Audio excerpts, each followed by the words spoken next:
Hello students, I am अनुराग। आज अपन एक topic discuss करने वाले हैं, वो है जॉइंट लाइफ पॉलिसी रिजर्व। बच्चों को इसमें बड़ा कन्फ्यूज़न होता है, इसका इतना प्रैक्टिस मटेरियल जो है वो बुक्स में भी अवेलेबल नहीं होता। तो सबसे पहले मैं आपको ये बताता हूँ कि जॉइंट लाइफ पॉलिसी होता क्या है। देखो होता क्या है कि जब कोई पार्टनर्स वगैरह हैं, आपस में काम कर रहे हैं, पर ज़िंदगी का तो कोई भरोसा नहीं है ना, कब किसकी चली जाए। तो अब अगर किसी पार्टनर की डेथ हो गई तो उसको पैसा देना पड़ेगा। भाई वो रिटायर हो गया, एक तरीके से वो जा रहा है, वो आउटगोइंग पार्टनर है, ज़िंदगी से रिटायर हो गया। अब आप उसको पैसा दोगे तो पैसा देने के लिए कैश चाहिए होगा, और इतना कैश फर्म से एक साथ चला जाएगा तो फर्म में लिक्विडिटी क्राइसिस आ जाएगा।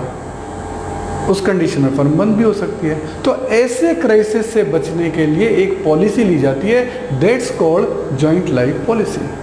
ये एक तरीके की इंश्योरेंस पॉलिसी है कि यदि किसी पार्टनर की डेथ हो गई तो फिर इस पॉलिसी से पैसा मिलेगा। फर्म को जब पैसा मिलेगा तो फर्म आउटगोइंग पार्टनर को पैसा देने की कंडीशन में आ जाएगी कि मेरे पास लिक्विड रिसोर्सेज इनफ हैं, मैं आराम से पेमेंट कर सकती हूँ। तो फर्म को जॉइंट लाइफ पॉलिसी जो है ना, वो एक फाइनेंशियल सिक्योरिटी देती है, एक कैश की सिक्योरिटी देती है कि इन केस जब आपको आउटगोइंग पार्टनर को पेमेंट करना पड़ेगा तो आपको कैश की कोई ज़रूरत नहीं आएगी। तो ये तो हो गई जॉइंट लाइफ पॉलिसी की बात। सर ये सिक्योरिटी फ्री में मिल जाएगी? तो देखो भैया, फ्री में तो कुछ मिलता नहीं है।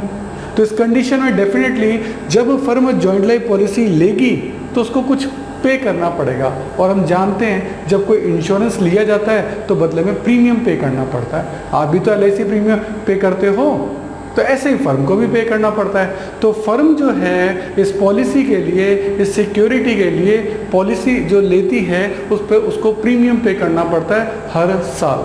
जितने टर्म के लिए उसने इंश्योरेंस लिया है उतने टर्म के लिए उसको पैसा पे करना पड़ेगा। तो सर ये इंश्योरेंस प्रीमियम के भी ट्रीटमेंट है, क्या है देखते हैं। तो देखिए, जॉइंट लाइफ पॉलिसी अगर आपने ली है तो आपको प्रीमियम पेड करना पड़ेगा। अब प्रीमियम का ट्रीटमेंट है कि आप उसको क्या एज्यूम करते हो, भाई आप उसका ट्रीटमेंट क्या करना चाहते हो कि सर हम तो उसको ट्रीटेड एज एन एक्सपेंस करना चाहते हैं, हम उसको खर्चा करना मानना चाहते हैं कि जॉइंट लाइफ पॉलिसी तो हमारा खर्चा है, हर साल पे करना है, कौन मर रहा है ये सोचकर।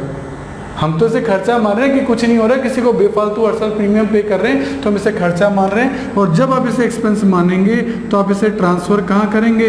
आप इसे ट्रांसफ़र करेंगे प्रॉफिट एंड लॉस अकाउंट यानी P&L के अंदर। तो जब भी आप इसे एक्सपेंस मानेंगे कहाँ ट्रांसफ़र होगा? P&L के अंदर, याद कर लेना। दूसरा है कि सर हम तो इसे ट्रीट कर रहे हैं एज एसेट, कि सर ये तो हमारी एसेट है, कल को किसी को कुछ हो गया तो इससे हमें पैसा मिलेगा और बड़े आसानी से हम वापस रीपेमेंट कर देंगे। तो ये हमारी एसेट है, एसेट का मतलब इन्वेस्टमेंट है। तो जो हम ये प्रीमियम पे कर रहे हैं ना, ये हमारी एसेट है, ये हमारा इन्वेस्टमेंट है, फ्यूचर में ये हमारे काम आएगा। यहाँ हम इसको एक्सपेंस मान रहे थे, यहाँ हम इसको एसेट मान रहे हैं। तो इस कंडीशन में पहले साल फर्स्ट ईयर तो इसकी जो सरेंडर वैल्यू होती है ना, वो होती है निल। सर ये सरेंडर वैल्यू क्या होती है? सरेंडर वैल्यू का मतलब है कि यदि आप पॉलिसी को कैंसिल करा दें, यदि मैच्योरिटी डेट से पहले आप उसे कैंसिल करा दें तो कैंसिलेशन पे आपको कितने रुपए रिकवर हो सकते हैं, कितने रुपए उसके मिल सकते हैं? पूरे तो मिलेंगे नहीं, पर जितने मिल सकते हैं वो तो आपकी प्रॉपर्टी है कि सर इतने रुपए तो आज भी मिल सकते हैं। दैट्स कॉल्ड सरेंडर वैल्यू, कि कभी भी पॉलिसी को कैंसिल कराने पे जितने रुपए आपको रिकवर हो सकते हैं, दैट्स कॉल्ड सरेंडर वैल्यू। तो सरेंडर वैल्यू पहले साल की नॉर्मली नील होती है, फिर सेकेंड ईयर की दे रखी होगी, थर्ड ईयर की इस तरह से सरेंडर वैल्यू दे रखी होगी। ये आप एसेट मान के चल रहे हैं इसको, तो इतनी सरेंडर वैल्यू आप अपनी बैलेंस शीट के अंदर एसेट साइड के अंदर दिखा सकते हैं, surrender value joint life policy के नाम से, कि हमारी एक पॉलिसी है, आज अगर हम उसको सरेंडर कर दें तो इतने रुपए हमें मिल सकते हैं। ठीक है। और तीसरा तरीका होता है कि आप उसको एसेट तो मान ही रहे हैं, साथ में आप एक JLPR joint life policy reserve account अलग से मेंटेन कर रहे हैं। कहने का मतलब ये है कि जब आप उसे बैलेंस शीट में JLP को सरेंडर वैल्यू पे एसेट्स के तौर पे दिखाएंगे तो उतनी ही वैल्यू का आप रिजर्व अकाउंट भी बना लेंगे, क्योंकि हमें मिला थोड़ा है, तो उतने का ही हमने क्या बना लिया? रिजर्व बना लिया कि फिर कभी इस प्रॉफिट को आपस में बांट लेंगे। तो जितना JLP होता है उसी के अगेंस्ट उतना ही रिजर्व अकाउंट यहाँ मेंटेन कर लिया जाता है। तो ये तो है प्रीमियम पेड की कहानी, कि प्रीमियम के ट्रीटमेंट तीन तरीके से हो सकते हैं: treated as an expense, treated as an asset and asset तो है ही, और हम उसे जेएलपीआर अकाउंट भी वहाँ मेंटेन कर रहे हैं। ये हमेशा क्वेश्चन में गिवन होगा कि आपको ट्रीटमेंट कौन सा करना है, इसके लिए आपको घबराने की जरूरत नहीं है। अब अपन इसके क्वेश्चन के पार्ट पे मूव होंगे कि सर इसका अगर क्वेश्चन होगा तो वो कैसे होगा। अगर आपको मेरे वीडियोस पसंद आ रहे हैं तो देखिए एक लाइक, शेयर और सब्सक्राइब तो बनता है, तो मेरी खुशी के लिए एक लाइक तो कर दीजिए।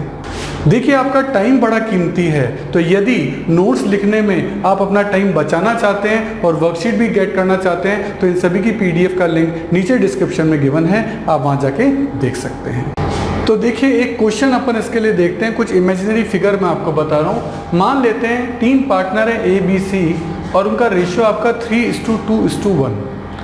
उन्होंने एक पॉलिसी ले रखी है जॉइंट लाइफ पॉलिसी, उसका जो मैच्योरिटी अमाउंट है वो है 60,000, यानी किसी पार्टनर की डेथ हो गई तो 60,000 मिलेंगे, और उस पर प्रीमियम वो पे कर रहे हैं हर साल 5,000, हर साल 5,000 मान लेते हैं 1 अप्रैल को ही पे कर रहे हैं। अब हम ले रहे हैं सबसे पहले जो प्रीमियम 5,000 हर साल पे कर रहे हैं कि उसका जो प्रीमियम है उसको हम एज एन एक्सपेंस मान रहे हैं, उसको हम एज एन एक्सपेंस मान रहे हैं। तो देखिए इस कंडीशन में एक इंश्योरेंस प्रीमियम अकाउंट बनता है,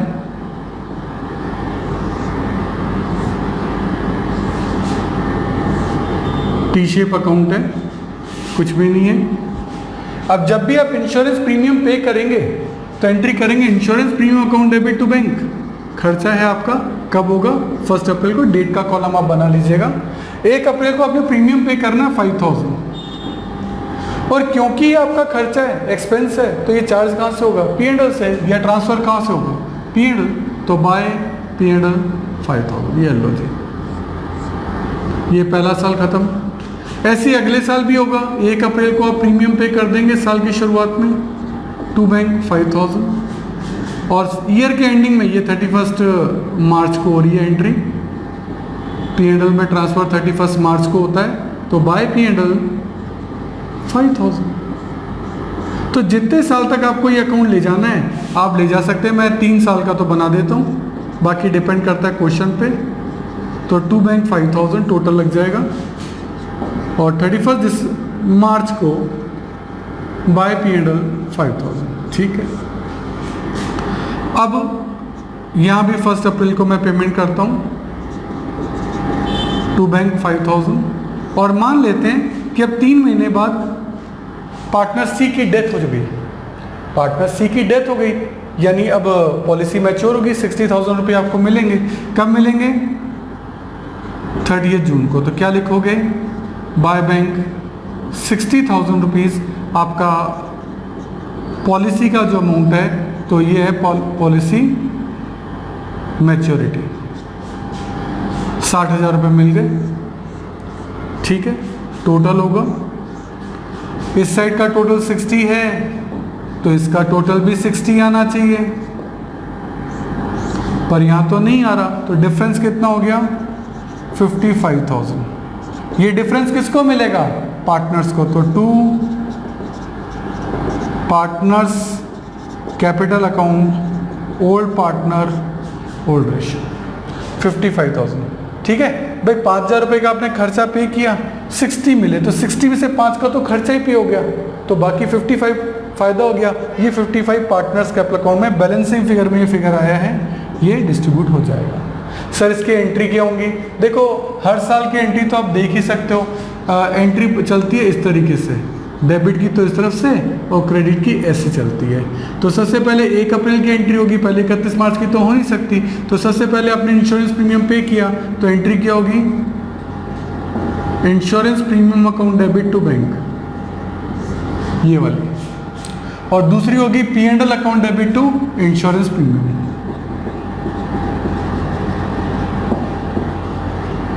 दोनों ही कितने से होगी? 5,000 से।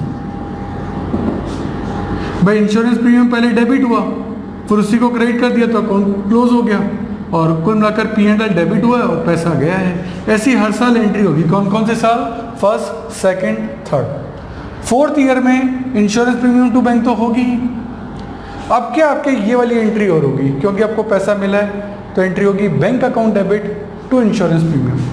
लास्ट ईयर की बात कर रहा हूँ, क्या एंट्री होगी? Bank account debit to insurance premium, कितने रुपए? 60,000। नाउ डिस्ट्रीब्यूट होगा insurance premium account debit to partner capital,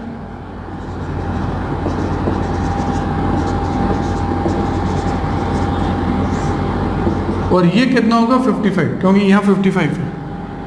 ठीक है, पार्टनर कैपिटल में हो सकता है इंडिविजुअल तीनों पार्टनर के नाम, तो टू पार्टनर कैपिटल की जगह आप 2A 2B 2C's कैपिटल भी लिख सकते हैं और ओल्ड रेशियो में इसको डिस्ट्रीब्यूट कर दीजिए। तो यह आपका जो तरीका है यह है premium treated as an expense, कि एक्सपेंस जब माना जाएगा तो क्वेश्चन जो है इस तरीके से आपका सॉल्व होगा। I think it is clear. देखिए स्टूडेंट, जितने भी वीडियो हमने बनाए हैं उनके जितने भी क्वेश्चन मैं वीडियोस में करा रहा हूँ उनका लिंक आपको डिस्क्रिप्शन में दे रखा है। आप वहाँ से उस लिंक को डाउनलोड कर सकते हैं, उसका प्रिंट आउट निकाल सकते हैं। उसके बाद वो क्वेश्चन पेपर आप अपने सामने रखिए और देन आप वीडियो देखिए। उससे आपको फ़ायदा ये होगा कि क्वेश्चन आपके सामने रहेगा। तो ये चीज़ जरूर से कर लेनी है। और मैं आपको एक बार स्पेशल बताना चाहता हूँ कि ये जो वीडियो है ये तो ट्रेलर है। अगर आपको हमारे सारे वीडियो देखने हैं तो आपको हमारी मोबाइल ऐप सब्सक्राइब करना चाहिए, उसका नाम है अनुराग क्लासेस, और इसमें आपको हमारे सारे वीडियो देखने को मिलेंगे। क्यों, देखो यूट्यूब तो ट्रेलर है, यहाँ सारे वीडियो नहीं होते। अगर आपको सारे वीडियो देखने हैं तो आपको हमारी मोबाइल ऐप सब्सक्राइब करनी पड़ेगी। उसमें आपको सारे वीडियोज़ मिलेंगे, उसमें आपको नोट्स मिलेंगे, प्रिंटेड नोट्स भी होंगे, हैंड रिटन नोट्स भी होंगे, मतलब आप हर तरीके के नोट्स वहाँ ले सकते हो। उसमें भी उसकी जो मेंबरशिप है वो प्रीमियम भी है और स्टैंडर्ड भी है, जो भी आप लेना चाहें। और आपको वहाँ अदर बुक्स के इंपॉर्टेंट पिक्स, अच्छे डायग्राम, अच्छे क्वेश्चन, अच्छे पैराग्राफ, वो भी आपको जो है इस ऐप के अंदर मिलेंगे। और इसके अलावा बहुत ही important point, MCQ test. MCQ test का पैनल है जिसमें आप जितने भी टेस्ट वहाँ देंगे उसमें ऑप्शंस होंगे ABCD, उसमें ट्रू एंड फॉल्स के क्वेश्चन होंगे, उसमें फिल इन द ब्लैंक्स के क्वेश्चन होंगे। आपने 40 क्वेश्चन का टेस्ट दिया, जैसे ही सबमिट किया विदिन 5 सेकेंड्स आपका रिजल्ट आपके सामने है। तो ये मोबाइल ऐप मैं जरूर चाहूँगा आप जरूर से सब्सक्राइब करिए। मेरा नंबर है 9829224488। आप ऑफिस आवर्स में कभी भी मुझे कॉल कर सकते हैं। Thank you.